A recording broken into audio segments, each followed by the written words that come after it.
was gonna say, so it's 6:31. I have been day drinking, so I'm completely trashed. Should we maybe like work on introducing Anara and getting into this? Yeah, Anara, hi, welcome to the podcast. Hi. We don't see you in Discord very much. Thank you. Wanna like introduce yourself? Yeah, no, I haven't been in very much. I need to be around more, but it's a little bit hard, like jumping into a community and just starting to talk. It's a little, there's a bit of a barrier there before you're comfortable, right? So I've been lurking for a while.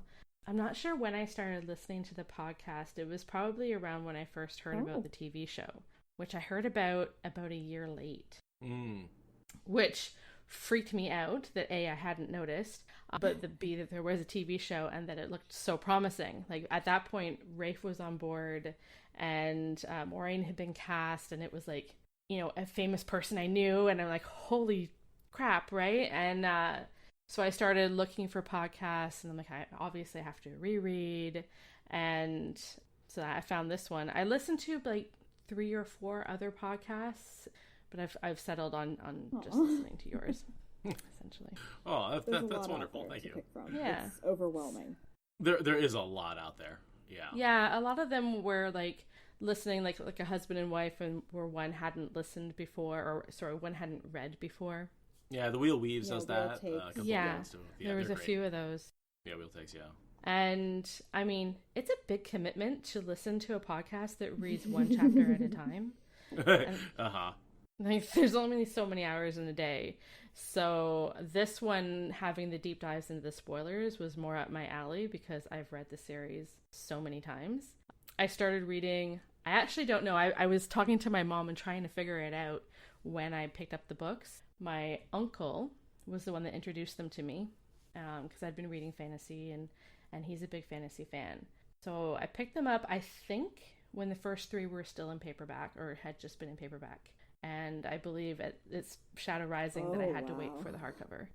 That's early, yeah. Yeah, that's like got to be 93, wow, 92, 93, that's a long time to have been on this series. Yeah. Hat tip to you. Thank you. Man. Oh, so how long were you waiting on that final book? Yeah, well, 16 years. Right. That's, do the math. I suppose that makes sense. Yeah, I actually, I don't know if you guys remembered when the final book was announced. The last 3, actually, Brandon has like a bookstore in Provo, Utah, where I think it's Provo. Anyways, in Utah, where he'll do signings, and you can order them online, and then they'll send them to you signed. So I started emailing them 2 years in advance, asking to be put on the list. That's wonderful. And, nice. So I've got my signed copy.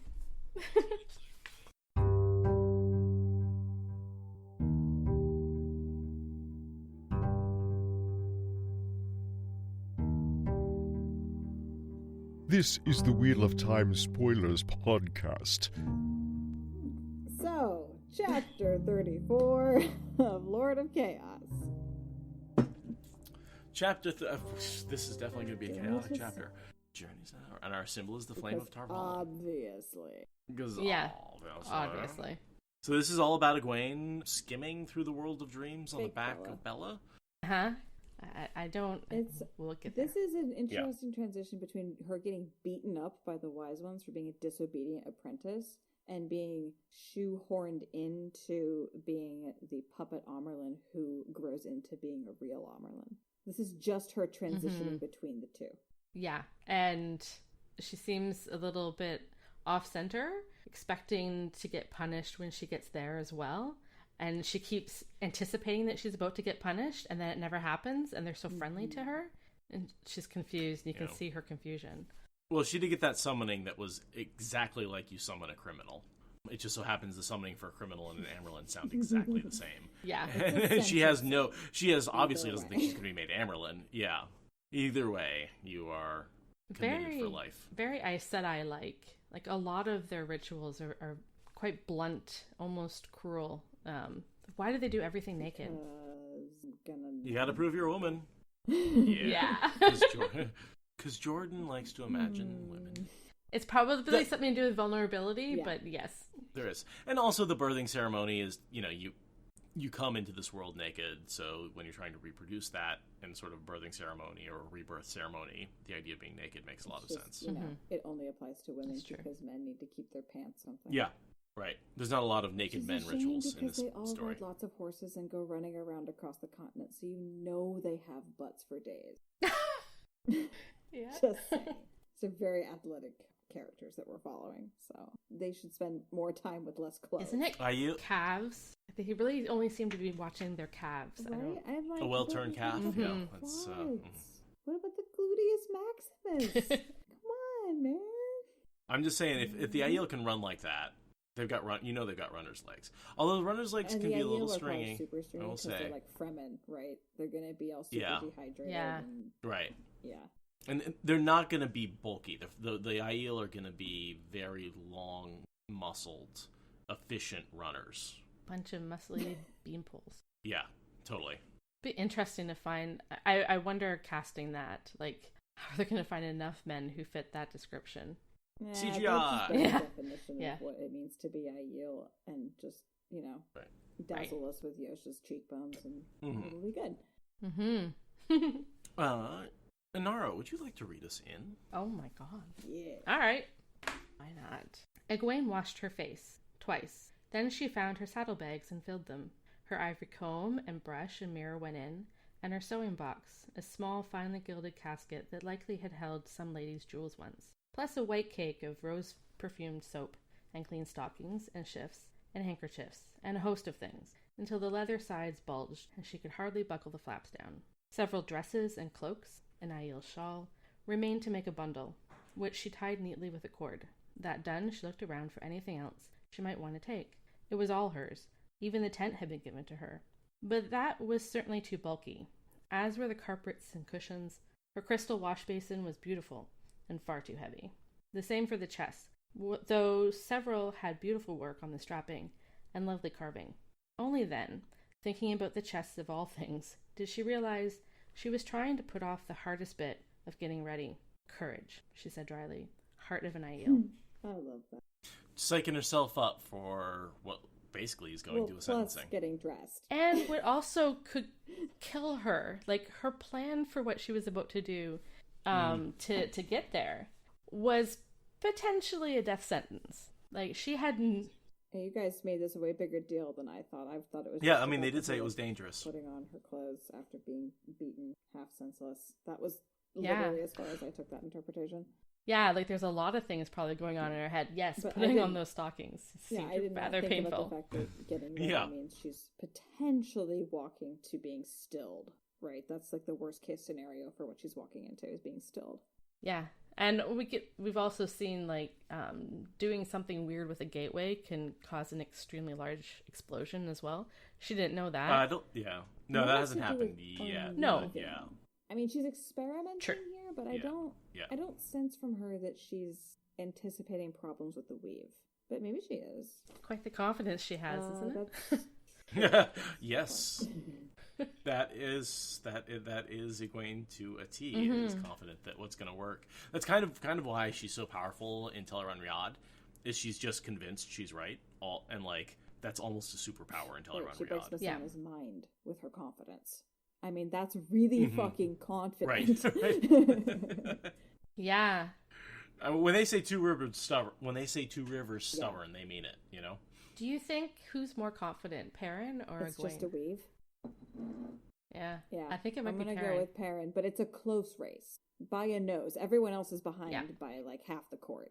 And specifically when it comes to the one power, Egwene has a bit of a blind spot when it comes to using Perrin the one power in Teleron Riyadh. She thinks of it as something different. And getting it at like a personal level. Egwene learns it. Perrin internalizes it. And she learns that from him. Definitely gives her a nice slap in the face as far as that goes. Yeah, a really important one. I do think that if he showed that to the wise ones, they'd be like, huh, yeah, that makes sense. Rather than like having to scoop their jaws off the floor the way Egwene did, you know. I think the wise ones would not expect it, I don't know. They would also accept it really quickly. Sure. But I do think they have their traditions and the things they know about Teleron Riyadh, like you don't enter in the flesh and stuff like that. Like, they're not so much open to new ideas. They are very, very traditional when it comes to Teleron Riyadh. They know their way around, but they don't experiment at all. True. Sometimes I feel like we didn't get a full picture of exactly how far they could go, though. That's a good point. We don't really see what their abilities are. They kind of... there's a little bit of that in the last battle, but we don't see a lot of, like, Aes Sedai, Wise One, Dreamwalkers fighting. Experiment. They're very cautious. I think for all that the Wise Ones are bolder than the Aes Sedai, they're still very careful to not lose young women to foolishness. And that leads to a loss of knowledge. Absolutely. Yeah, and they try and box in Egwene with her training. You know, don't do that, you might die. Like this example right here, where she's going to go in the flesh. And she's doing it because she thinks she knows how to do it. Not because she knows how to do it. Because she thinks she knows how to do it. Okay, so here's a contradiction I feel like I've found a bunch of times. Is Rand likes to enter the void and embrace the power to avoid sensing his body, but yet embracing the power makes you more aware of what your body's doing, right? Salidar made you more aware of everything, including your own body, which she just would have soon have missed right then. And so my question is, like, which one is it? Is embracing the source make you feel more pain or less pain? I think Rand's pain is mainly psychological. I think it takes away, especially the void, takes away that psychological pain, and it brings you into a state of, like, a meditative state, where you're very, very calm that way, and I think maybe he's using that to stop thinking about his pain. But it is interesting. Maybe they're different. I mean, they seem to be different in all kinds of different ways. Perhaps the flame and the void that he uses to embrace is different than the flower, and it's the void that provides the shelter. They use different methods, but they both have the same experience once they get to the same state, right? There's many paths up the mountain, both the view is the same. They both experience the same kind of, like, dissociative, euphoric kind of thing. And I think that you're right, Inara, that for Rand to get into his body and feel physical pain is a relief from his psychological, right?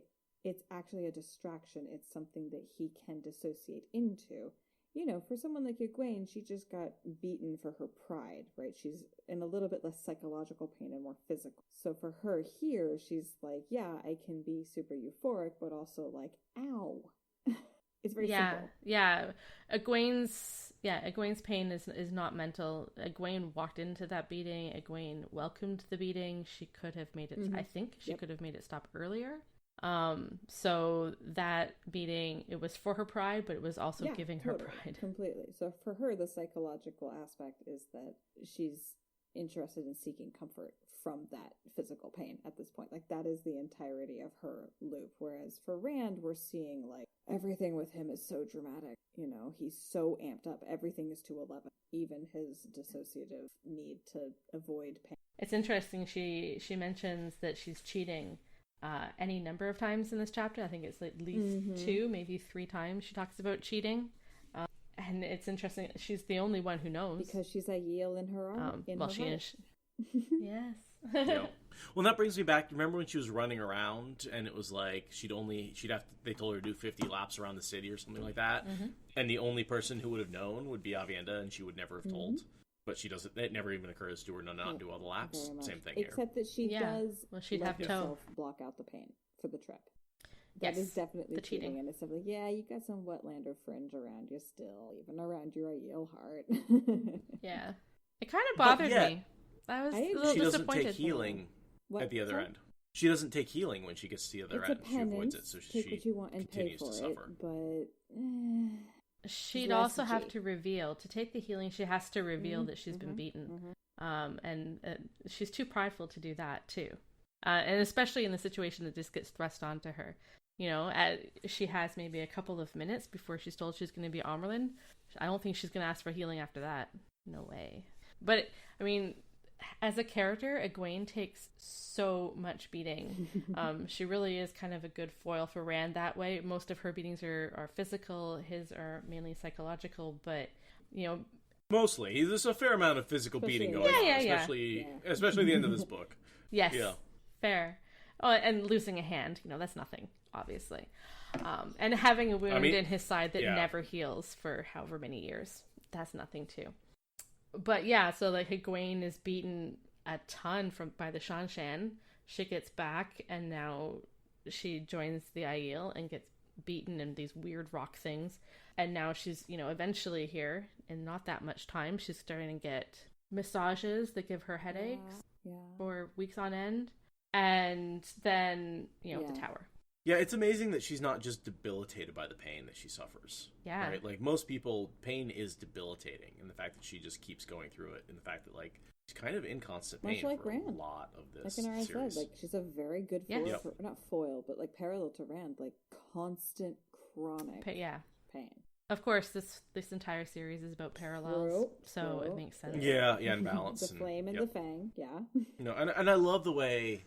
That's definitely a new thing for me, is realizing just how much Egwene is the sort of foil for Rand, the parallel for him, the balance.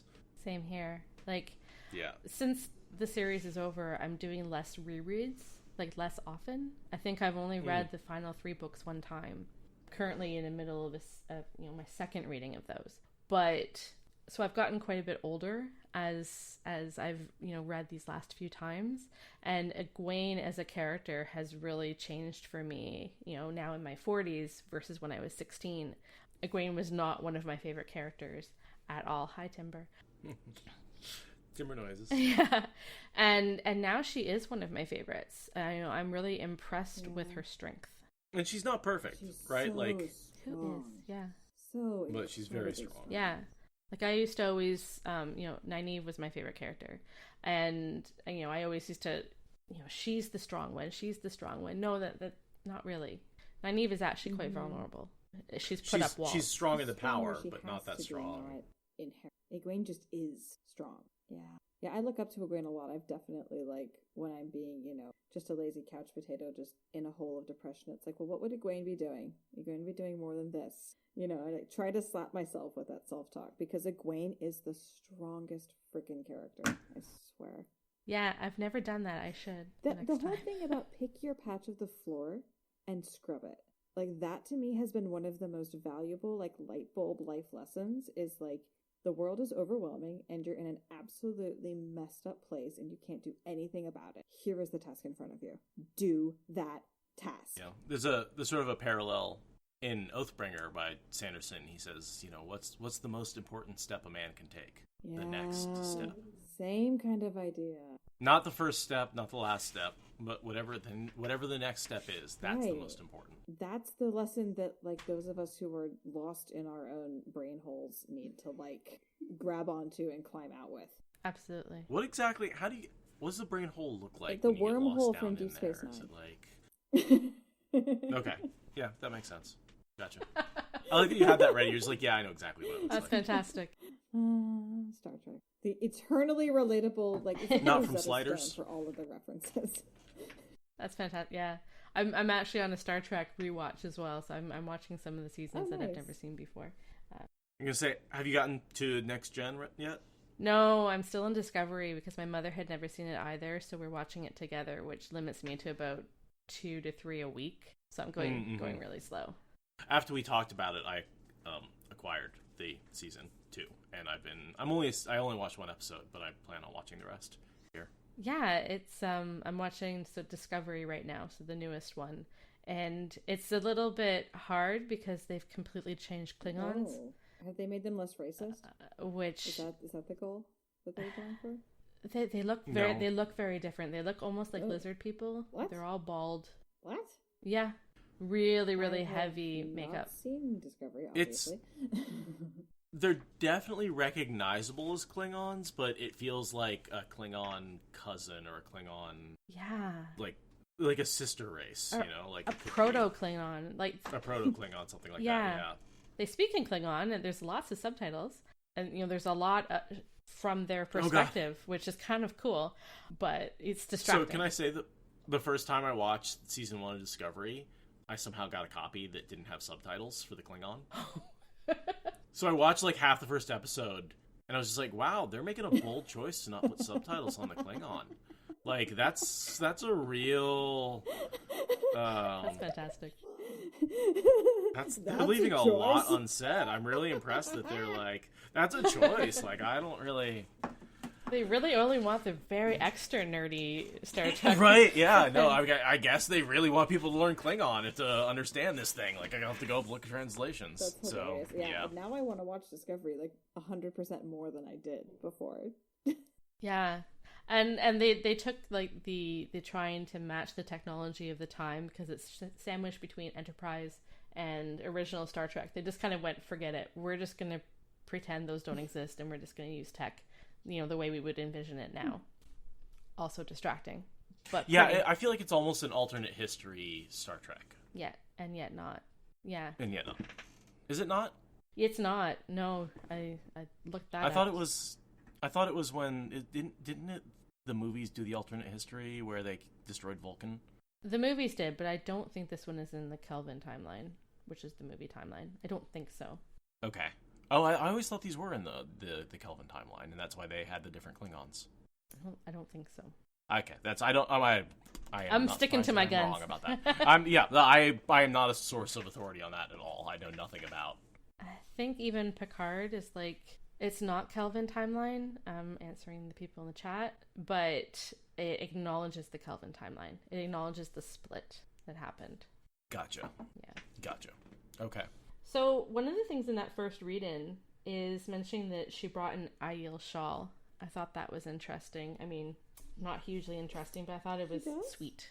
How did I miss that? And an Aiel shawl. Oh, okay, there it is.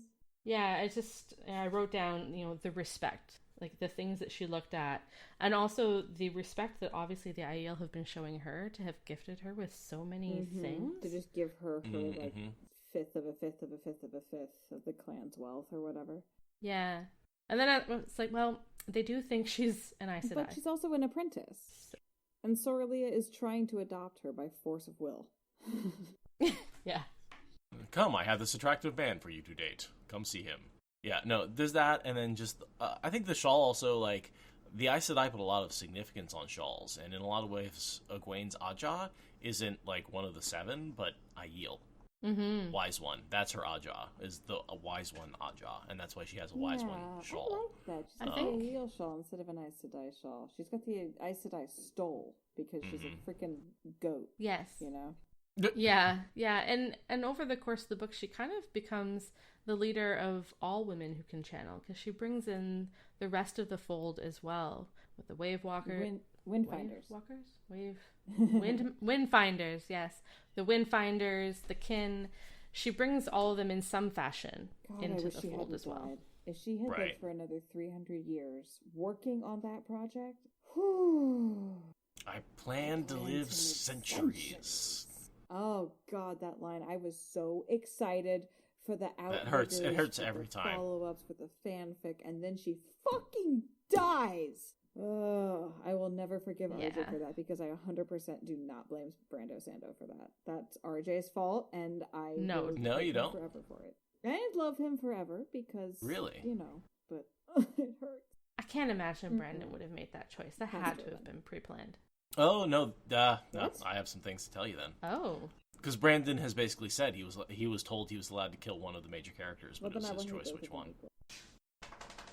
Brandon Sanderson has officially lost all respect to me. You heard it here first, kids. Wow. Huh. Okay, ending the podcast on that note. I'm just kidding. Make sure, Fanfic will have to fix it. Master of the deck, I'm looking at you. Okay. So she summons her skimming platform, aka Bella. You gonna tell me that this is real Bella? It's not real Bella. Do we want to talk about the gateway and this sort of third kind of gateway at all? I think so. Yeah. Quantum entanglement? That's what you're going with? Nice.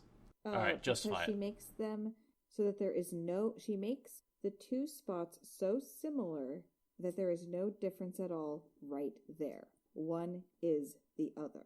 That, to me, is quantum entanglement, and then you can separate those things, and they are still entangled, right? So she gets to step through. She is the thing that is getting displaced through that quantum entanglement. It's sort of ad hoc side door into what Perrin does. So you're sort of using Teleron Riyadh to...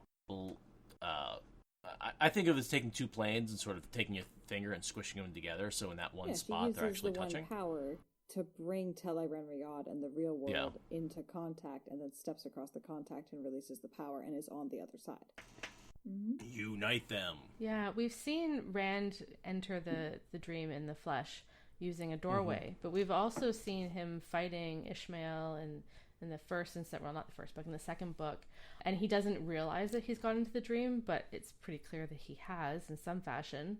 So maybe Ishmael is or Rand himself was doing the same thing. Yeah, I believe so. I believe that the unreliable narrator interprets that gateway process in different ways, and it's mechanically the same thing viewed through different eyes under different sets of duress. Mm-hmm. And we've seen him in the last couple of books. He's been using the gateway to enter the dream in the flesh to spy, right? Like, that's how he discovered where Salidar is. That's why he's sending Matt to Salidar.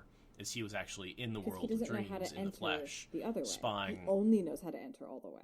No, exactly. Yeah, he has no idea how to enter in his dreams, and his dreams are heavily warded. So the only way for him to actually get in is with the flesh and a gateway. We haven't really seen him have any noticeable effects from that, but Hopper and Amis and the rest of the wise ones have been so dead set against entering in the flesh, or entering too strongly, as Hopper would say. So why? I mean, we know you can die in Tel'aran'rhiod just from dying in your sleep. I don't know. What else can... So I have a couple of theories. One, it's evil because if you die in Tel'aran'rhiod, your soul may die eternally, as opposed to being reborn. That may be the only way to kill your soul for all time, right? Okay. And that's kind of evil, right? Yeah. And that's why Slayer is such a horrible person. Exactly, yeah. And then there's also the idea that maybe every time you enter, because your mind can affect what you are, you can slowly sort of change who you are over time by entering the flesh. And that makes you, like, especially if you're evil the way Slayer is, he thinks evil thoughts about himself, and that makes him less human. And so that's sort of like, if you're evil, it's sort of a way of, like, being evil. Tel'aran'rhiod sort of physically makes you more. So whatever you are when you go into the dream in that way, you become more that way, and it's a feedback loop. So if you're pointed at evil and you're okay with being a sadistic, dark-aligned asshole, things will not go well for those around you if you do that. But can you use it to change your hair color? Only while you're in Tel'aran'rhiod. And then the third option is, what I heard the wise ones say, which is going into the flesh was used to do evil, therefore it is evil. And that's sort of this argument, almost a circular argument of, because you can do evil things when you're in Tel'aran'rhiod in the flesh, it automatically is an evil thing to do. Which I think reflects the loss of information over generations and them, spackling over the holes of what they know with the best they've got. Yeah. Although I think the Forsaken have shown that they don't know everything either. The amount of channeling they do in the world of dreams, which they don't need to do. Right. Yeah. Well, and I think really Landfear was the most powerful in the world of dreams. Like, we never saw her channel in the world of dreams. She didn't need to. She just made stuff happen, right? Like, she was the expert. I know Moghedien claims to be, but she's really good at hiding in Tel'aran'rhiod, not really good at manipulating it. And no one else really, maybe except for Shamael, is that good in the world of dreams. They all just use it. The world of dreams is a sandbox. There's a lot of different ways to utilize the sandbox. They're not necessarily, like, inherently better or less good than the others. They're just different. Yeah, I spent some time in, like, my late teens trying to figure out lucid dreaming. Just give me a little taste of this. And it happened. What worked for me was writing down my dreams when I woke up. And I found the more I did that, the more I was able to lucid dream. So keeping a dream journal when you first wake up is very helpful with that. I'm very envious of that capability. I think it'd be super cool. I mean, and now that I smoke a lot of weed, I don't dream much anymore. When I don't smoke weed, which is like basically never, I have really vivid dreams, but otherwise it's like once in a blue moon, literally. Right. Yeah. That's a pretty common experience for people who enjoy ganja on a regular basis. The lack of dreaming. I'm not even sure it's the lack of dreaming so much as the lack of remembering the dreams. I wake up with, like, I was having a dream about zooming around in some sort of zero-G environment, and it was fun. Like, that's it. All the other details are gone, even though I know they were there. I just cannot describe them, which maybe a journal would help, but... Yeah. I think they do, because, like, you have more details right when you wake up. And, like, it's not an important thing to do, but it is kind of fun every once in a while. Creative. Just don't ever show it to anybody. Kind of like, Yeah, I can see that. Right. I wonder if Robert Jordan was a lucid dreamer. I'm gonna put my money on yes, given how much energy he spent on a world of dreams for him. Yeah, very detailed. I wonder if I bet anyone he had has dreams. ever asked Harriet. She was in those dreams. About Bella... A little Gawain Egwene situation going on there. 3 or 4 versions of her, apparently. So, about Bella as a skimming platform. Yes, so Bella as a skimming platform. So, is the creator a skimming platform? Are you really going there? I mean, it's either that or the dark one, right? Like, yeah, hopefully not. So, no, my question is, this Bella, is it completely a construct, or does it have any relation to the actual animal Bella herself? The construct. eyes convince Egwene of the soul behind them. The eyes convince Perrin of the not soul behind Hopper's eyes later on. So is this the moment where everyone thinks that Bella is the creator? No, I think Bella is the creator because Bella is the creator, and it's just de facto obvious. But fair.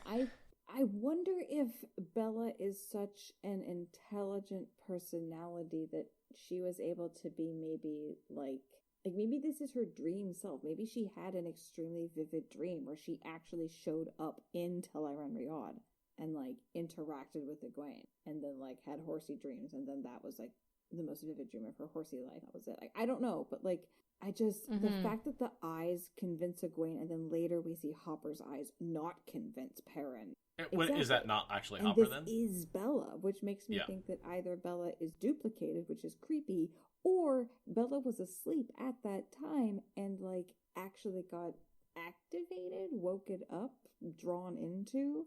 Because she was souped up by the power, and she's awesome, and she's the creator, so if any horse can do it, horses are heroes. I mean, we know this from the horses riding down with heroes on their backs from The Great Hunt. Horses can be heroes, too.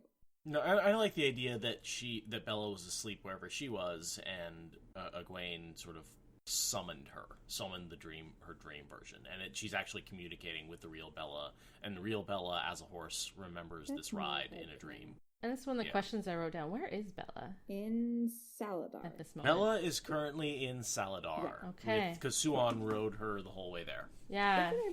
So that's pretty sweet, actually, since it's one of the things that Egwene says when she leaves is that she wishes she could have brought her with him. And then she shows up in Salidar and Bella's there.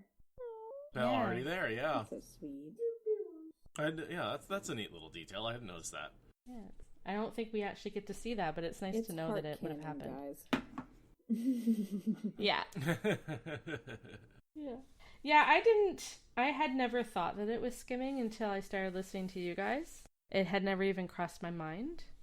Skimming is so different, and every time we've ever seen it with the it's in the blackness, yeah. The blackness part. And what Egwene does with the jumping is really similar to how Perrin was chasing after Slayer.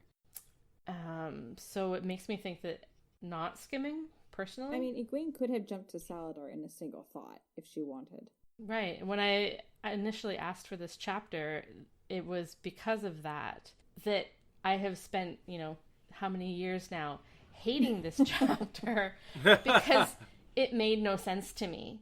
This woman who is all powerful, why didn't she just imagine herself in Salidar? Right.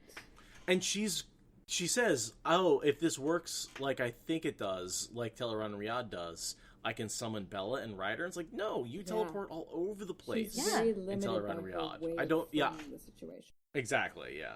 I started, I've been thinking about it in the last month or so, and one problem is that she's never been to Salidar, and I'm not sure she's ever visited Salidar in Teleron Riyadh with Elaine and Nynaeve. Right. So she does have to look for it. Right. But she could at least jump in one a lot closer. Single step without even physically stepping. She could just think herself there. Yeah, just close her eyes, open her eyes somewhere else. She does it all the time. Not this time, because it's different this time, right? So all these years, I've kind of felt this chapter was maybe fan service to bring back Bella. That's not a bad thought, because Bella is the creator, and so it pissed me off. She needs. That's fair. Yeah, it just felt like why is he spending it? It's not that many pages. But it seemed, is she getting anything, like, are we getting anything out of her riding Bella other than just, yay, Squee, the creator is back? OB Thunder is bringing up a good point in chat that she did want a bit of time to collect her thoughts between being beaten senseless by the Wise Ones and being potentially executed by the Aes Sedai. She did kind of subconsciously want a beat to think, right? Or a beat to slow down her inevitable getting yelled at by Aes Sedai. Right. Maybe she's so scared. Looking for a way that is going to take time would be her MO, right? Yeah. Even though she's procrastinating her way to Salidar. Like, so you want to get somewhere quickly. That's my MO. I'll get you there quickly. But she's already committed herself to trying to do this because she told them she would. Because she could have just rode there and it would have taken weeks. She feels urgency, but her subconscious is still dragging her feet. So she doesn't think of the most effective way to get there. She just thinks of the most effective way to impress them with getting there. Or maybe the most soothing way, having her old childhood pony. It's kind of like leaving the Two Rivers, right? She's leaving the comfort of her home with the Aiel to go be an Aes Sedai. And she goes and rides to become a queen on a pony. Yeah. She enters into their camp on a pony. I feel like there's like Jesus parallels here. And I love how she apologizes. She's like, "I'm sorry it took me hours," and like, girl, we thought it would take you weeks. Like, yeah, like, I guess we're impressed, kind of. Yeah, that's, yeah, wow. I guess we have to get together now. There's also and speaking of go ahead. Things that we don't expect, like, what's up with her healing herself? Like, I feel like that's inconsistent. Yeah, okay, I got a couple of things like that. Slayer later. Oh. I would agree with that. And, like, although the healing doesn't stick, right? But it would be like Perrin being like, oh, I'm just gonna not be injured and not feel an injury. Like, I do feel like it does, it's very inconsistent that she should not be able. I actually had a long discussion with Travis about this today. About, like, I really don't think she should be able to, even though the bruises aren't healed, I don't think she should make them be able to go away. It doesn't fit with later, and it doesn't fit with the overall everything that we learn about Tel'aran'rhiod. I feel like this is an aberration. Right. The only thing I can think is that she's literally fooling her own mind into thinking that the bruises aren't there. She's very focused on other things, so... But... I mean, if anyone could convince herself there's no bruises, it's Egwene. It's really convincing, though. She seemed really comfortable, and then when she stepped out, she mentions how in pain she is. Yeah, it just feels wrong. It's like an Eye of the Worldism, but we're in book 6.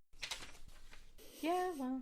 Because I just can't think of a single other situation where anyone else is able to, quote-unquote, heal themselves, even temporarily. Yeah, but she is there in the flesh, so getting rid of muscle soreness while you're there and have that much power with your mind. Because she's not replacing her blood or, like, mending severed tendons, right? She's easing muscles. It's like ibuprofen with her blood. And Perrin does replace his blood. Perrin uses Tel'aran'rhiod to give himself a blood transfusion. But his body in the real world is losing blood as it happens, so, like, it only works. But, like, she's literally taking ibuprofen as a placebo, basically. So... Yeah. They change other aspects of their physicality. They change their appearance. They change their hair. That doesn't show up in the real world. No. No. But they don't... I feel like that's an appearance-only thing. I don't feel like they actually, like... That's a weird one. In Tel'aran'rhiod, if you felt your own nose after changing your appearance, would your nose actually, like, be a different shape and size? Or is it just an illusion? I don't know. It's a puzzle. Yeah, and that's where that weirdness about, like, oh, you can't heal yourself, but you can alter who and what you look like. Yeah, and then there's that weirdness where, like, I think Slayer is able to, like, give himself stitches, which isn't really healing himself. And it's like, just I'm like healed. Yeah. It's like it's like going to the doctor and having the doctor, like, set a bone or like whatever. Like, you can just imagine that you got a doctor's visit done whenever you get hit, which is different than healing yourself. But you can imagine that, like, whatever the doctor would do, that was done to your arm. Right. That's basically what Egwene did. She was pretending that she wasn't I wonder hurt. if she had to take weeks to get through Tel'aran'rhiod, if it would have lasted, or if she would have, like, woken up the next day of her multi-week journey and been absolutely sore and unable to sustain that. Well, I mean, wouldn't she have starved if it took her weeks to get through Tel'aran'rhiod? Fair, but if we assume that she brought food in her saddlebags, like, maybe it would have actually been temporary, but she got there so quickly that we don't get to see that short duration effect. Oh yeah, that's a good question. Like if she had spent weeks healing in Teleron Riyadh and spent that entire time they didn't have wounds, and then came out the other side, would her wounds be weeks old or would they be? Yeah, it's this old? whole problem that she's there in the flesh. Yeah. Right. And then able to make those changes. Yeah. That's the part that makes none of it make sense again. It's a puzzle. I can see why the wise ones were like, nope, just nope. Nope. She mentions that Bella has run like the wind a couple of times, which I thought was a nice callback to Eye of the World. It is. It is a nice Bella callback. can always run like the wind because multiple Taviran have asked her to do so. Because Egwene is Taviran. Yeah. Well, yes. I mean, all the I say Supergirls. that because I'm quite drunk. Egwene is profoundly important, and there's a good argument for her to be Taviran, and I will not back down from that. But she should I'm have willing been. to debate whether or not she actually is Taviran when I'm more sober. Yeah, if she is, that means that Swan and Logain cannot see female Taviran, which is probably not true. Egwene should have been Taviran. Fight me.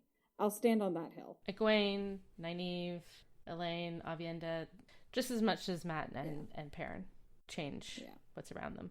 No one is the same way as Rand. I mean, Rand walking through a town and everyone getting married or falling off a house. None of the others are like that. Yeah, stronger than Archer Hawk. Right. So, I would like to point out just the line that stands for the whole series. Everyone had believed for so long that Aes Sedai knew everything, that Aes Sedai believed it too. Sums up a lot about what's wrong with the characters in this series that are related to Aes Sedai. Even the Aes Sedai believe their hype. Yes, absolutely they do. And that's been going on for 1,000 years. 3,000 years. I mean, and however many thousand years before the Age of Legends. I mean, the Age of Legends was probably at least 3,000 years long. So, yeah, I would say quite a bit longer than that, yeah. So that's a lot of thousands of years of the Aes Sedai being like, we are the actual shit. Like, qualitatively, the shit. We scientifically proved we are the shit. And then in Third Age, they are just shit. Yeah. And yet, Age of Legends, they are the shit. Third Age, they are just that shit. Meme it's just with terrible. The Witcher and then that dude from like Friends or whatever, and it's like Age of Legends Aes Sedai versus Third Age Aes Sedai. Which one? One looks really sexy and imposing, and the other one looks like a dork. That's Ross and Henry Cavill side by side. It's Geralt and Ross. I haven't seen that, but accurate. They're both wearing the same like leather pants shirt is and really leather what ties pants the two and images like together. It's the tight leather pants. Yeah, it's the tight leather pants. And like Ross looks like the most ridiculous dork in tight leather pants, and Henry Cavill does not. Like it's the first time I saw him as the Witcher, I was like, right with the orange eyes and the white hair. It's like okay. He just seems very much larger than the last time I had seen him on film. I'm pretty sure that they pitch shifted all of his vocals down. Like the first thing I saw him in was The Tudors, where he's Brandon of Essex or something like that, and he's much higher pitched in that series. I'm pretty sure that everything he said as Geralt is like pitch shifted to be way bassier. Well, and I feel like he bulked up a little bit for that role too, because I think he was much more. That's bodybuilder build for sure. Like because I think of him where I first saw him was Superman when he was Superman, and that was a terrible movie. But like that body shape is not nearly as bulky as a Witcher Henry Cavill. Yeah, that body shape is as Witcher is very unusual in Hollywood. Period. It's like bulky, but also high carb. You don't see that very often anymore. Right. Yeah, it's almost a Sean Connery body type. Yeah. Yes. Yeah. Sean Connery. Sean Connery. To lose Sean Connery and Alex Trebek in the same freaking week was just, it's like Celebrity Jeopardy took its fucking revenge. Yeah, I don't know if you saw the Parliament buildings in Canada. They have bells on the top of them, and they played the Jeopardy song. No. Just super sweet for our lost Canadian. My heart. I forgot that Trebek was Canadian. All the good ones are. Only the good are born Canadian. Yeah. You're not wrong there. Person born Canadian. I know. That's why I'm agreeing with you. There's this Canadian thing that we have where, we're very self-deprecating, but we also, because we feel I'm going to say it, a little inferior to the United States, our big cousin to the south, that we all know all the celebrities. Like we have like a running tally in our head of all the celebrities that are Canadian that everyone thinks is American. Yeah, I've definitely learned about those a little bit. I've been like, oh, there's a lot of Canadians out there. Yeah, who what are enacting and surprises stuff. me. Like again, more than you would expect based on the population size. Yeah, we're lucky too, especially in music, because we have laws here that try to help enforce that Canada, doesn't get completely superseded in our media by the Americans. So it's called CanCon, and so it enforces, especially on the radio, a certain percentage of Canadian content. So we're very, very lucky that, Alanis Morissette and so on and so forth, all these famous artists are Canadian, so they can play their music here, and it isn't just the same five people all the time. Yeah. It's still a little repetitive, but we deal with it. Well, I mean, it's radio. When is radio not a little repetitive? I haven't heard a good radio station. Yeah, but when the repetitive is Nickelback. Is he Canadian? Yes. You son of a bitch. I take back every nice thing I ever said about Canada. You gave us Nickelback. Go fuck yourselves. It's the worst country in the world. They've ruined it all. I'm sorry. But it doesn't really matter in the end. Hey, all right, no, that's actually... Cut that. Well, you don't love my singing? It's not just gonna blow everybody away with my who can't amazing carry voice. To a bucket. I could carry it if the bucket was big enough. I I'm going to could refer probably... you to your you're edition of Bohemian Rhapsody. Let's But I'm pretend that trying doesn't to exist. eventually maybe possibly finish my accompaniment maybe someday. That's reasonable. I don't believe you. Mm-hmm. I mean, prove me wrong, please. But... Really, it needs to be a karaoke live experience. It's just not meant for production setting. That's also, yeah, I was singing quietly in my room into a microphone, not drunk in a auditorium screaming into a microphone in front of a bunch of people. Very different situations. One of those is karaoke. The other one is not. Anyhow, Egwene is feeling very so we should probably move back to that. Poor Egwene. Poor Egwene. So she's jumping through Teleron Riyadh. I noticed there's a head and shoulders of a big statue. Any speculation on what that might be? A lost queen of Shiota? An Archer Hawkwing thing. I just assumed it was a lost statue. Nothing. I wasn't able to find any details. I want to assume it's the statue that we see on the Path of Daggers cover, but that's just because it's visually appealing to me. Right. There's a lot of old, broken down statues scattered around this world from Age of Legends. And I mean, Wheel of Time, right? Like, there's all sorts of relics from various ages. And if even just the last 3,000 years, there's been tons of these sort of big-ass statues. I mean, we saw the Archer Hawkwing statue where Perrin and Egwene sheltered the hand of the creator. Think about what was Archer going Hawkwing. on in our world 3,000 years ago, and how we would feel if we were skipping around the world in 700 miles per eye blink. Right, exactly. Oh, there's the Sphinx. There's that one Mount Buddha Rushmore. that's carved into the side of a river cliff and is 17 stories tall. Yeah. Oh, here's a church that's carved into the... What's the big bedrock Jesus of one? Ethiopia. The Rio de Janeiro. Yeah, that one. Yeah, it's like on and on and on, So, yeah. People like big statues. They really do. Powerful people like to make... Yeah, exactly. Exactly. And when you have all kinds of slaves to do it for you, like in Egypt. in the desert, please. Yeah. I want 500 of them. Just line up 500 slaves and show them a naked woman. Replicate that in stone. Get it? 500 erections. Yes, yeah. Yeah, okay. Okay. It took me a minute, though, I have to admit. So, Sorilea has thoughts. Does she? Does she really? Sorilea Yeah, she has does. thoughts. She has opinions. Sorilea lives rent-free in Egwene's head. Well, not rent-free, actually. Sorilea paid her rent. I was going to say, Lenny lives rent-free in a lot of people's heads. But I liked Sorilea's quote when Egwene steps back into the real world. If we're ready to step out of Teleron Riyadh with her and into the real world. I wanted to just give Sorilea her quote here. If you take what you did to meet your toe and make it so it might as well never have happened, how have you met toe? Remember your Aiel heart, girl.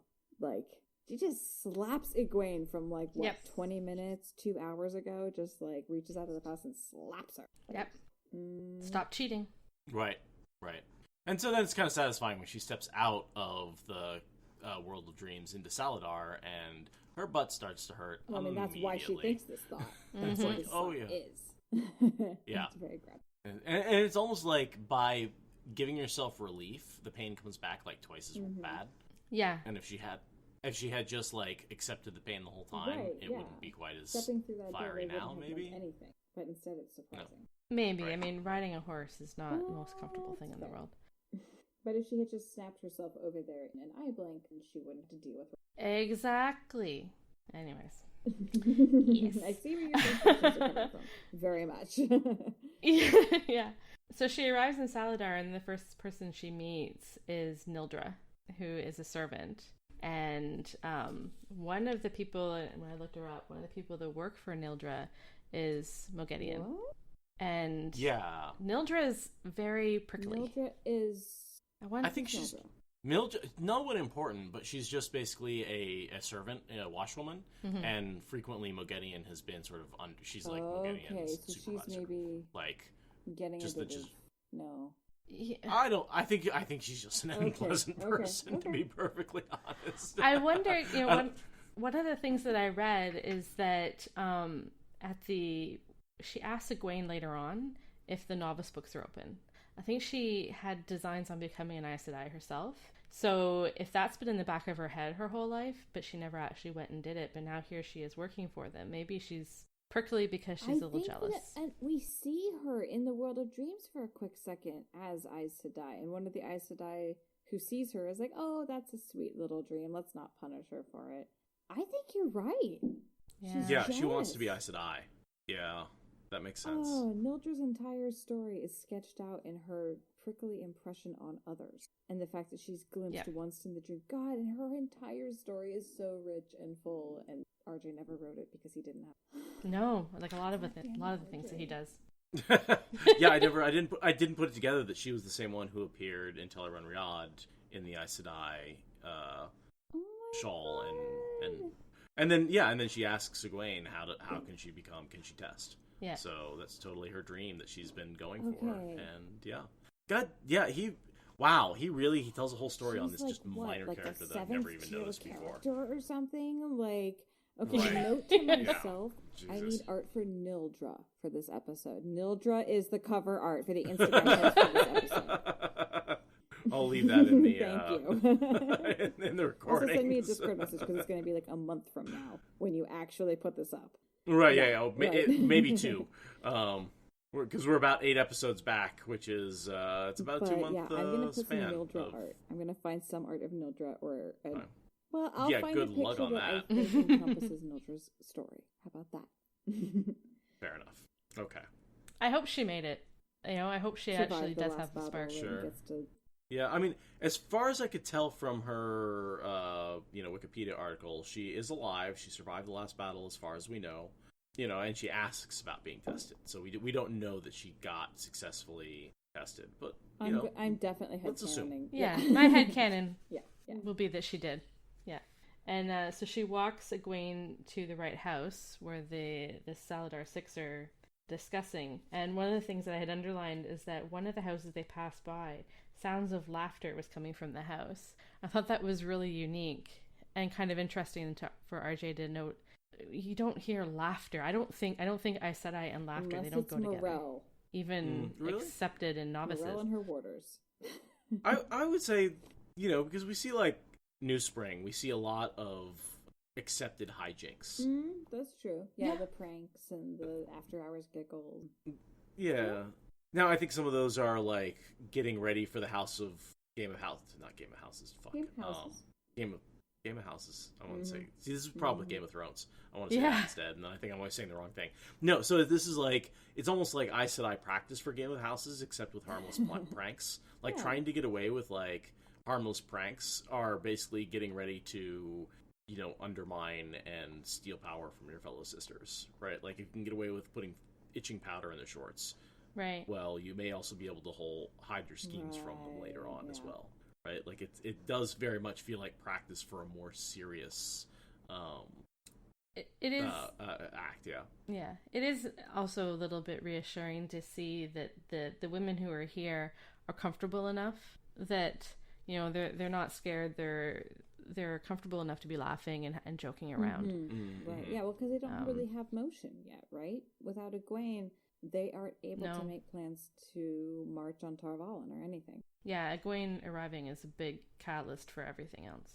They haven't even answered the White Tower's request. They're basically just asked for more time. They haven't given them an answer at all as to whether or not they're coming back. So yeah, everyone's in sort of this state of suspended animation while they're waiting to find out what's actually. And that's mostly because they've been really waiting for low Egwene. Down the hierarchy are just being told to cool their heels. So of course they found ways to laugh. Mm-hmm. And at this point, since it's pre-Egwene, they haven't really been growing their ranks too much, right? Like they're not out there yet. Novice book pulling in novices. She's raised. Right. I do feel like, though, because they got, like, the girls from... Or I guess the girls from Evans's Field aren't there yet, but I feel like they have been getting more people in general just because they've had, like... But Egwene opens the novice book, and that's the real cap for the chain. Yeah, like all those girls coming from Evans's Field, they're currently in Camelin or they're still, en right? route. No, they're in Camelin. Yeah. They were heading to the White Tower until they got stopped in Camelin, and Varen found out that, oh no, we kind of... Yeah, and Rand is like, they're absolutely not heading to the tower. So at this point, they're like departing Camelin, perhaps, heading towards Salidar, maybe, possibly. I feel like they're probably weeks away then. I'm not sure. Yeah. So when she enters the room, the 7 women from the Heart of the Stone are there. So it's the Salidar 6 plus Swan, who she doesn't know is Swan. I love how she doesn't know who Swan is for the longest time. Yeah. The woman with Swan's name, who sounded like Swan. Looks like a swan, it's like like, a swan, talks like a swan. It's a swan. It says fish analogies like swan.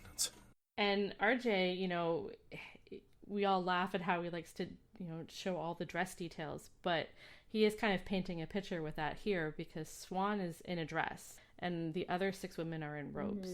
So Swan, whether it's intentional or not, and it's probably intentional since it seems everything Swan does is intentional, is showing that she's less than by being in a dress. She's not as comfortable. I like that because I was noticing all the details of how the robes match the personalities of the wearers, but I hadn't thought about how the dress versus the robes represents. I like that. They're all sitting down. Shiriam is the first one to jump up, and Anaya jumps up, which I liked that a little bit because Anaya had such a connection with Egwene. Like I kind of, you know, when I was doing my research, I put like a little happy face beside Anaya's name. Like she's always been, to me anyway, is like the good Aes Sedai. I don't know anything about her that is negative. She's not mean. She's super sweet. She was the first one to realize that Egwene was probably a dreamer and tested her. So I like that she's, you know, jumping up and basically, I don't know if she actually hugs Egwene, but a warm smile. Well, I also think of her as she's the head of the Blue Ajas, sort of the mother of the Blues.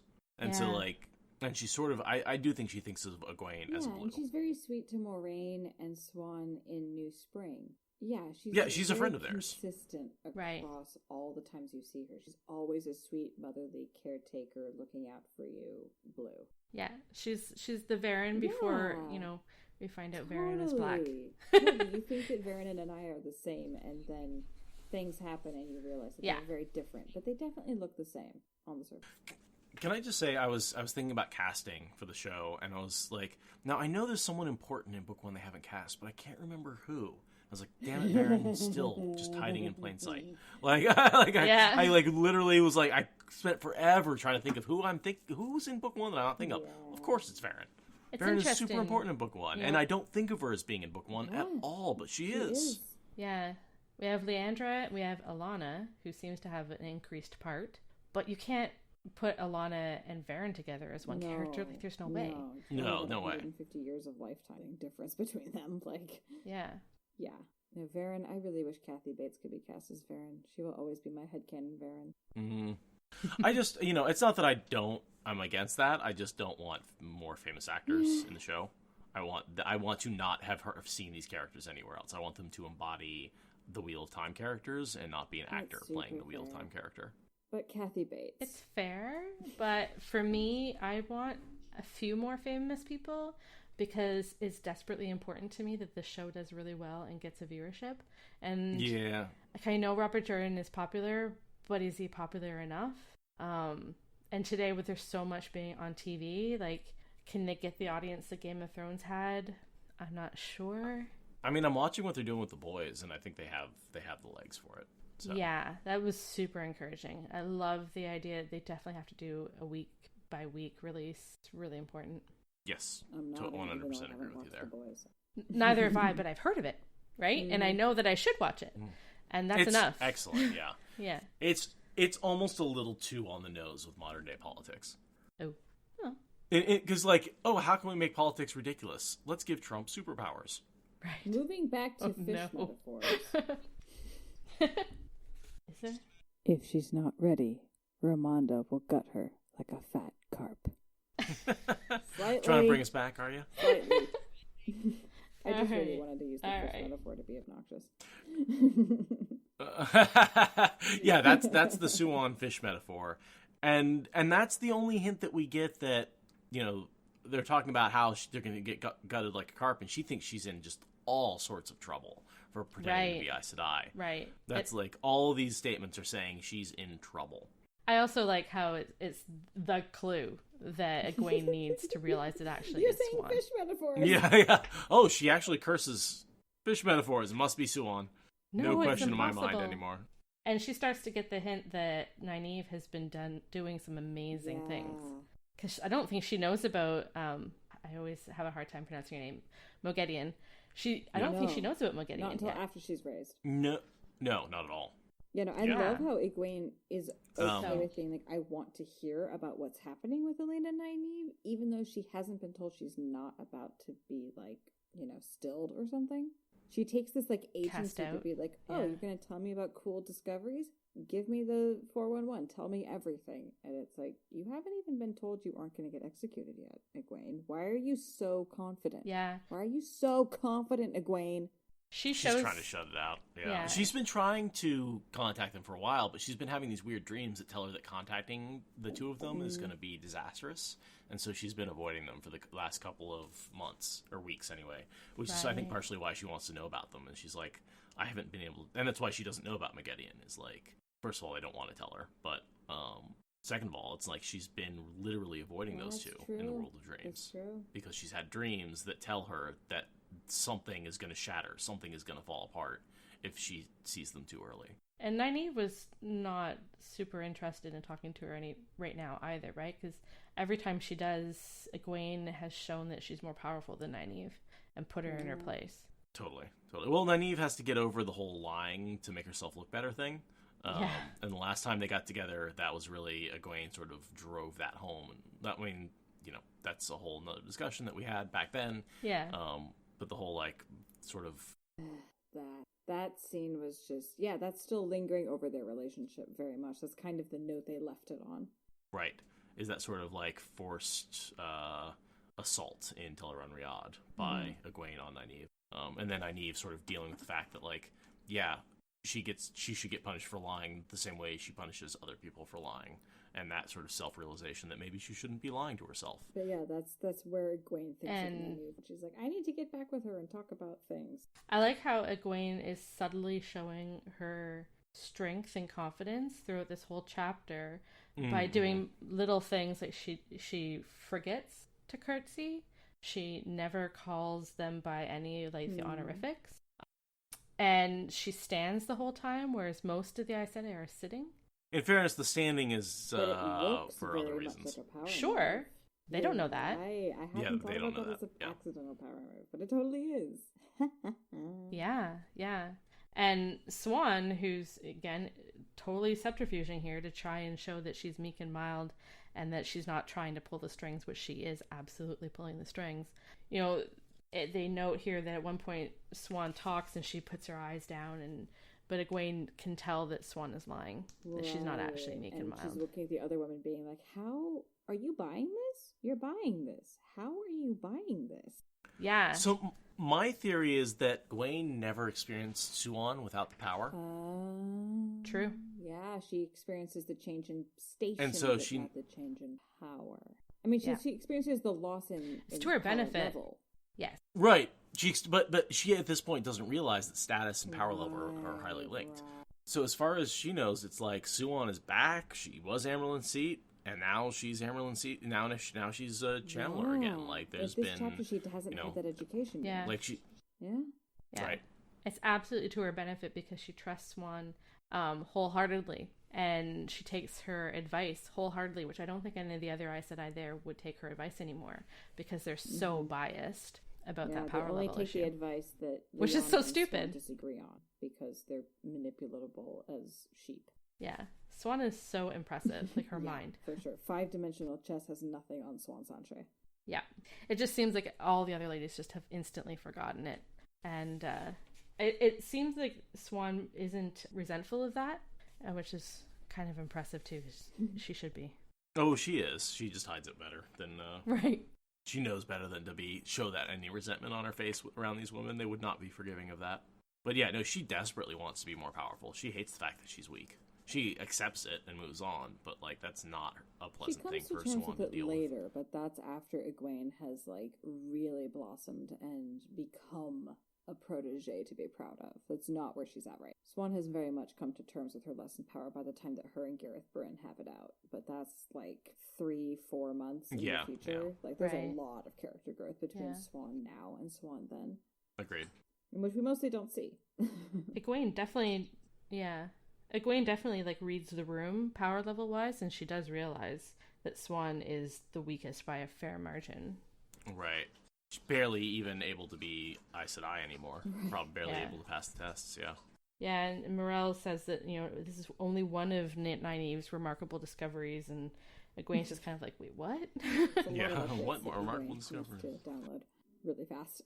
Yeah, there's a little recap in this chapter, just as we sort of catch up to what's been going on in Salidar. Yeah. I like this comment. I think you brought this up earlier, but either you finish or Ramonda will hang a lot of you out in the sun to dry right alongside this girl, and Delana and Vicel and the rest of the hall will be right there to stretch you out. Well, Delana is Dark Friend alert. I want to throw that out. Oh. Vicel? I don't remember. I don't think she's a Dark Friend. I don't remember her. Vicel comes up here and there. When I was reading about these other women in the Companion, her name was mentioned once or twice. So she must be brought back at the end of the books. But by the way, Vicel is a non-protected French cheese made of raw milk from cows, goats, or sheep. The name comes from the mold in which the cheese is strained. Thank you, Google.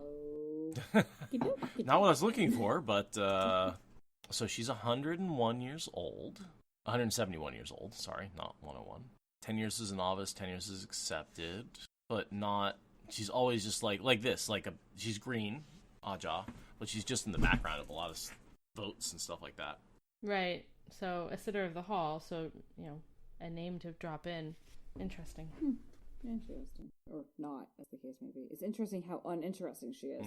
Yeah, exactly. I'm like, is there some sort of backstory for her, like there was for the Nealdra? I mean, she's in a lot of votes. She's around a lot.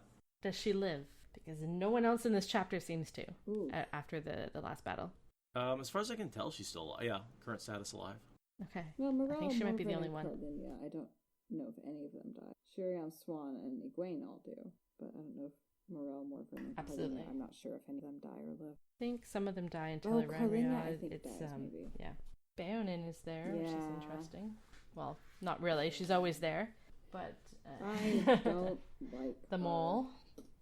So Vicel was in fact Ada Lorna is the head of the Green Aja, the Captain General. She stays in the White Tower to support Elida, and she sent Vicel off to the rebels to try and defuse the rebellion. Just like Bayonet?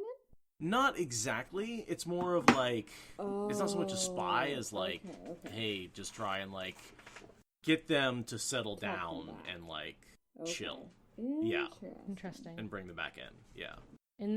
In my reread, I just read the attack of the Shanshan on the tower, and she plays a really interesting role in that. Like, she just comes across as a very stolid and good person. So I'm not super surprised she sent people to Salidar to try and diffuse things. And it's kind of a military role too, or diplomacy. Maybe she's great in hiding. The secret gray among the green. Yeah. I like that. But yeah, no, she's just sort of there, you know, not so much a spy as like on the side of Backdoor channels. right. And so I, you know, bringing it back to this chapter, what I see is these 6, you know, the Salidar 6 are essentially establishing a rebellion and a opposing Amelin seat. So of course, Faisal is going to be opposed to that because she wants things to settle down and for the White Tower to sort of for everyone to fold back in. So And that's a long way to come around. That's why I think they're worried about her tearing them apart. And the Greens' overarching goal is to hold themselves ready for Tarmangadan.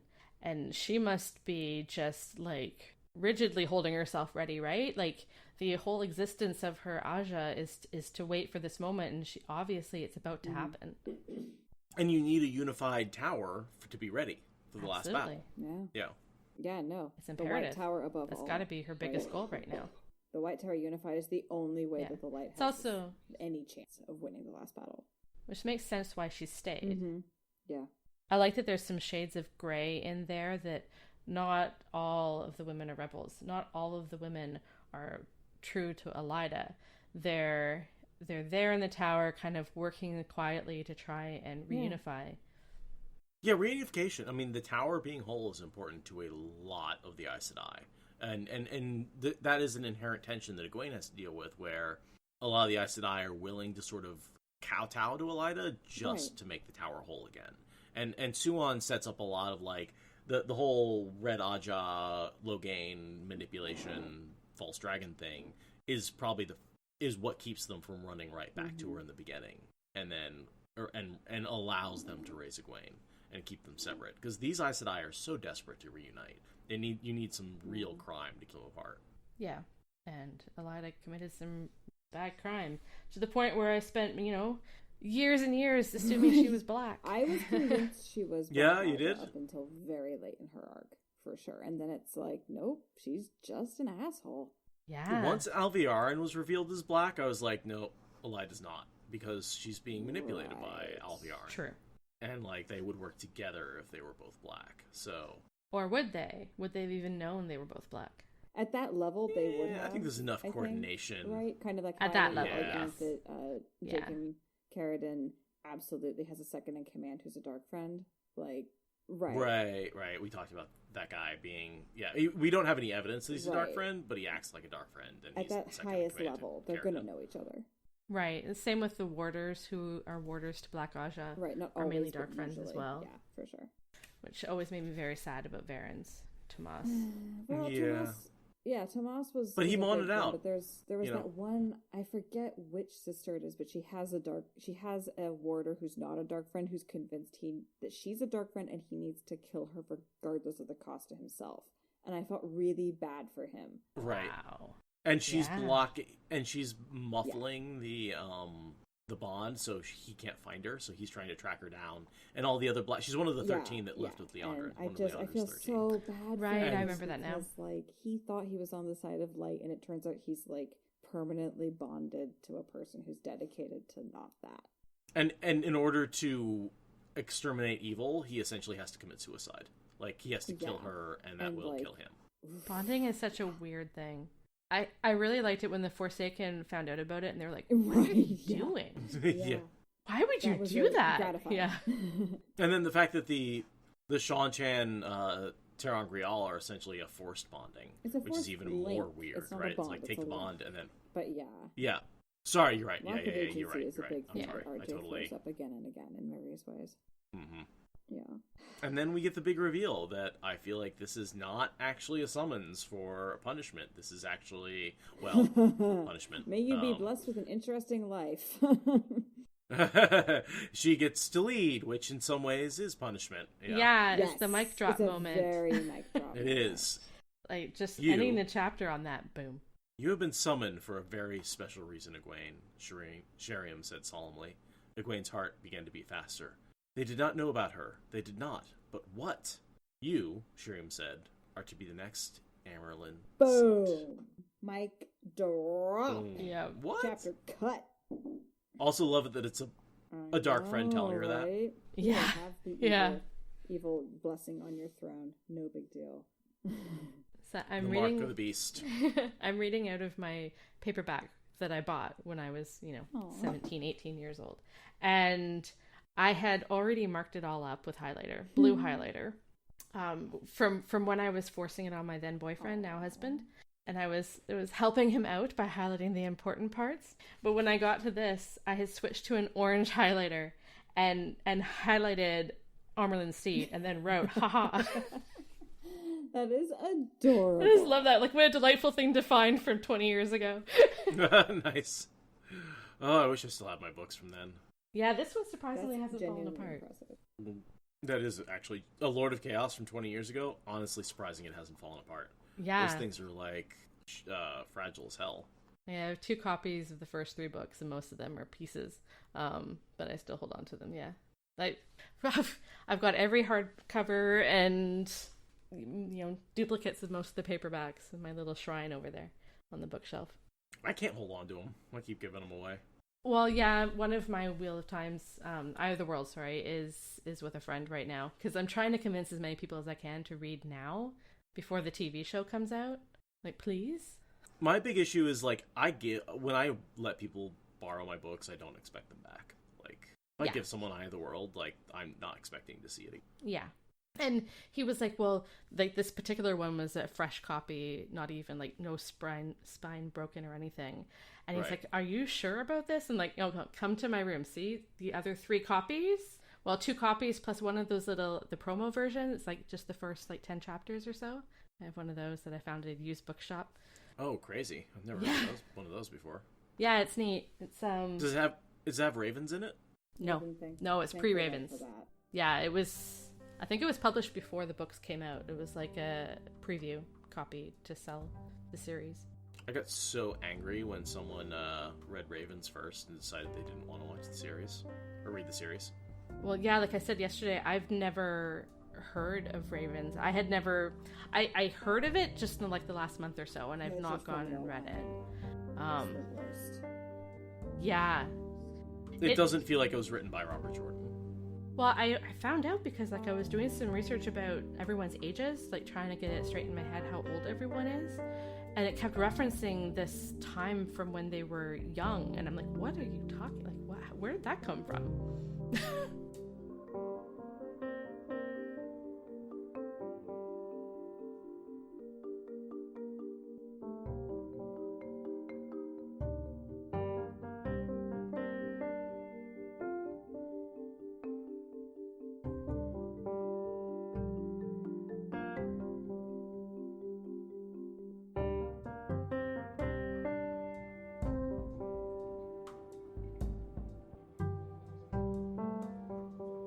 That's funny because I went to get my copy of Memory of Light signed because one of his first stops was in, like his first stop was in here in Oregon, in Beaverton, because apparently there's a store in Beaverton that put his books on the shelf when he was an unknown, so he pushed some of his stuff pretty early, and so he gives them a lot of credit, and it's also a good starting place if you start on the West Coast, like start in the North and go south, right? Like that's how you do a book tour. And so, yeah, he always does this signing in Beaverton, and so I was able to get... But they didn't have enough Memory of Lights if you didn't pre-order, so I actually got a book plate signed and then ended up just sticking it into my book rather than having the book itself on me. Cool. But, that's fine. I still got Memory of Light dedicated to Watt spoilers, which is really exciting. So I got Brandon Sanderson to write, this is, for Watt spoilers, Brandon Sanderson. That's awesome. So I that didn't was know exciting. you had that. Nice. That's so cool. Yeah, that was really early on. You can go back and look at my Instagram, and there's a picture of me looking all sweaty next to Brandon Sanderson because I was so nervous. Fainting nervous. Is it? Oh yeah, no, I froze up. Like I and not even like a little froze up. Like I absolutely could not get a word out of my mouth. And he took the time to calm me down. He took a solid like 10-15 seconds to like make sure I was okay and calm down. And it was like okay. Yeah, no, he was great. Yeah. Yeah, he was really good throughout the whole writing process of really like letting everybody know how far along he was. He's at like 200,000 words. I expect to be at 400,000 when the book is done, and just keeping us all updated because I think everyone was just so craving that final book. Yeah. Well, and to compare that to someone like some of the other modern authors that I don't need to name that we all know about, Absolutely, who have promised things and not fulfilled them, or not even promised things and not even let us know where they are. any sane person has given up. Yeah. On him. Yeah. That one, him, and also Rothfuss, I believe I will name. Right. As, you know what? Yeah. You're right. Yeah, no, him too. And people are like, give him the time, give him the space he needs, and I'm like, his books weren't that good to begin with. If he can't make another one, I'm not really that in. Anyway, his books were fine. His prose is gorgeous, but there's other aspects of his book that are. I found it really dense. I only read that book once and found it quite dense. And I like character and I like dialogue. Like I want, and if you can add in some humor, even better. I also like strong female characters, and although there are women in that book, from what I recall, it's not a lot. So, no. And I wouldn't call many of them strong. Yeah. Okay. Yeah. Like that's one of the reasons why I can't stand Lord of the Rings. I've read them. Sure. Can't deal with that. They are a product of their time. There's no doubt about that. Absolutely. But then so does Wheel of Time, and yet is completely different. I mean, almost progressive for the early 90s, late 80s when you started. Given that, I mean, it's not perfect, and there's people that did it better, but, like, being a product of their time only goes so far as an excuse. Absolutely. Where in the world are you coming to us from, Inara? I am in Ottawa, Ontario, Canada. In that. So... I think I have to buy the book in Canadian dollars was a big hint there. Yeah. Okay. Well, that was the computer, but yeah. Yeah. I heard a couple of vowels and then I was like, yeah, that's Canadian, but I have to ask really sneakily, and now I'm exposing that it was sneaky, so I do gotta say, Canadians are heavily overrepresented in participation in this podcast. We've got a lot of Canadians, but you guys are also nice. I mean, who doesn't want an overproliferation? You're so nice. Yeah. No, but even like, I'm comparing it to like the download numbers. Like the download numbers in Canada aren't that big compared to the number of people who I see active and participating from Canada. So like the percentage of Canadians who listen and then participate is so much higher than almost any other nation. They're so nice. Yeah, they're so like active and willing to and giving and like and all that kind of stuff. So no, shout out to my Canadian brethren out there because they seem to really just kind of be on top of their shit. I think it's the healthcare, to be perfectly honest. Well, maybe you'll join us eventually here. I'm working on it. I've ordered my Canadian birth certificate, and I've been waiting for it in the mail. I'm just hoping for Canada to take the Pacific Northwest entire, and the state of Cascadia can rise. That's what I'm banking on personally. Yeah. Well, you would have to change it to a province. Works for me. But absolutely, you're welcome. Washington, Oregon, California, welcome. Some of the eastern... Northern California. Greater Idaho can stay where it is. Yeah. Maine, there's a few states over on that side too that are probably okay. We'll see. We need I think I saw a great map of what Canada should be, and it's like sideburns, like mutton chops, like coming down like around the heartland of the United States. Yeah. Yeah. There's Vermont some states that are practically Canadian anyway. Yeah, that's very true. Yeah. If I say A, it is unconscious. I don't notice it when I do it. It's such a cliche. I say it because it does it's happen. Fun to make fun of the cliche, but I didn't actually hear you say it. I heard it in your vowels. That's where I heard the Canadian. Yeah. No, I'm just saying it. It might happen. My favorite joke as someone who's born in Canada but then lived in Texas for a long time is I'd be like, how y'all doing, eh? Yep. Yep. I do like to employ a y'all too, but I do it ironically, I swear. I don't. That's the thing, is y'all is definitely built into my language as the female you all. Like that. Female. Why did I say female? Why female? I don't know. The plural you. Yeah, thank you. I contain multitudes. How much wine have I had? Not that much. Alright, that needs to change. Thank you for listening to the Wheel of Time Spoilers podcast. Rate us in the Apple Podcast app or support us on Patreon. Is that good enough?